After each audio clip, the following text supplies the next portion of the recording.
Hi, I'm Bybreen and welcome back to another episode of Soul Stirring Astrology, where I'm sharing my Sun Sign series, and today it's the Sun in Scorpio. A key phrase associated with Scorpio is I desire. Other words are resourcefulness, secrecy and regeneration, which really lies at the heart of the Scorpio Sun sign. So when we're thinking of Scorpio, it has two rulers. It has an ancient ruler, which is Mars, and a modern day ruler, which is Pluto.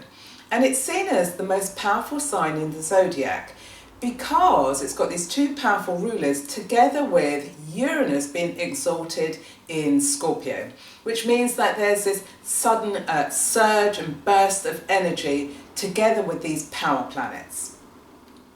So when you're thinking of your Scorpio personality, there's an aspect where you're able to plunge deep within or go under what lies beneath the surface. It's about transforming yourself in terms of those inner urges, because when we're dealing with Scorpio, we're moving from where the sun has travelled through Libra.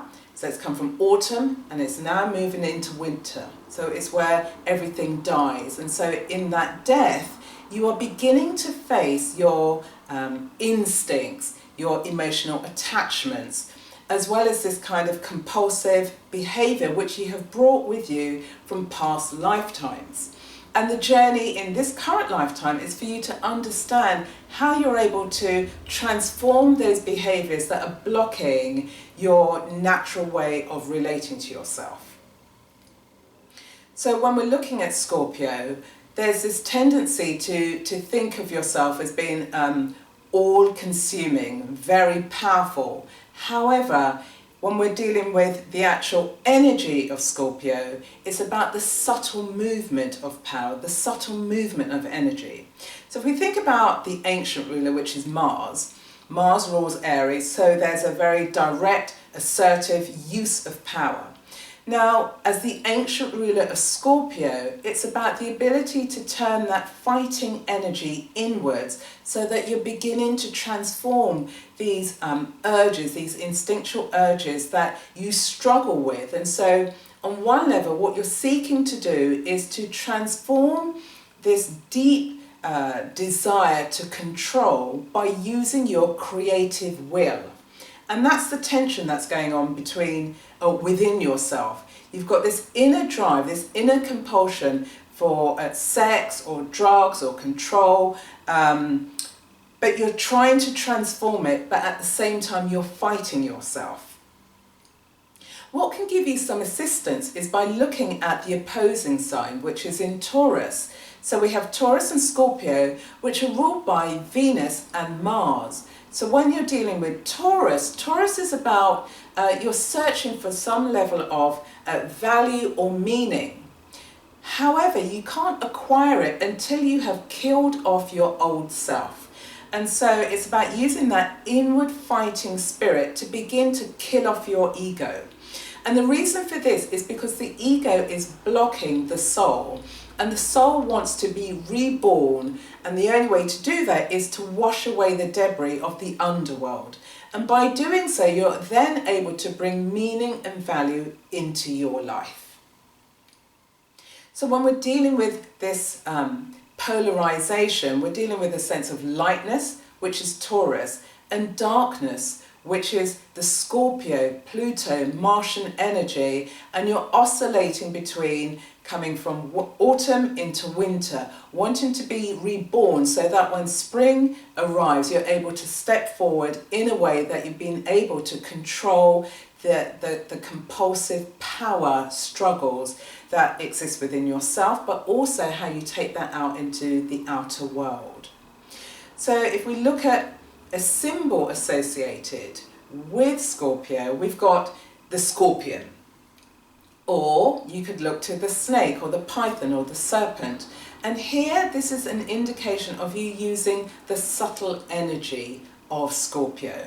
And so where we've got the serpent or the snake as a symbol, it could be indicative of how, for example, you might operate in a very cunning and deceptive, manipulative way. So that's one level of operation. The other level of operation is whereby you're able to rise up and tap into the psychic abilities and gifts that you have, because you're able to read environments, you're able to pick up the nuances in environments, and through picking up those nuances, you're then able to transform the status quo. And so a part of your journey is about understanding at what level of awareness do you operate at. Another example is if you take the 2nd and the 8th house. So the 2nd house will be representative of Taurus, about value, meaning and possessions for yourself, and then the 8th house equates to values, meaning, possessions, inheritance, money, resources of other people. So if we pick up on a theme that comes from the 8th house, let's take inheritance or other people's money, for example. So if, for example, you're in a relationship, you're in a marriage, and your husband has an affair. So one way of thinking could be you're going to divorce him and you're going to fight him for every penny that he has. That's a very Taurian approach to how you're dealing with this Scorpion energy. Then conversely, take the same set of circumstances. You're in a marriage, husband has had an affair, but you decide to stay with him. But in staying with him, you've also decided to withdraw sex. And so when you're dealing with your Scorpion energy, there is very much this sense of a tit for tat, power, control. And this shows up even more so if, for example, Pluto is in a challenging aspect to the ruler of Taurus, which is Venus, or the ruler of Scorpio, which is Mars. Because here you're going to see how you're operating in this very power-hungry, control and manipulative way. And the lesson that you're trying to learn here is how you're able to grow past that, grow through that. Coming back now, looking at another sense of what Scorpio could be showing you. It's showing you where you're able to tap into this sense of inner knowing. But you can only get to the inner knowing once you're able to remove or soften or dilute the vindictive, manipulative energies that are showing up. So if we think about in India or in Greece, where we've got the image of the snake. Now the snake, there's this story that's told, if food is left out for a snake and it comes immediately and eats it, that's a good omen. If the same food is left out and the snake doesn't come out and eat it, it's a bad omen. And so if you're tuning in with your Scorpion energies, you can actually use it because it has a sense of prophecy. It's a sense of having deep, profound insights, because you've you've developed the ability to mine the resources, mine those inner resources. And by mining those inner resources, you've been able to get to your own internal gold. Which leads me to the question of the day. How are you going to use your inner power to transform who you are? Put your answers and comments in the comment box below, because you know I always love to connect with you, love having dialogues with you. Feel free, if you enjoyed this episode, to share it with people in your network. You can also like and subscribe to my channel. You can also upload this episode to your own personal playlist. And tune in again, where next time I will be dealing with the Sun in Sagittarius. Until then, stay well.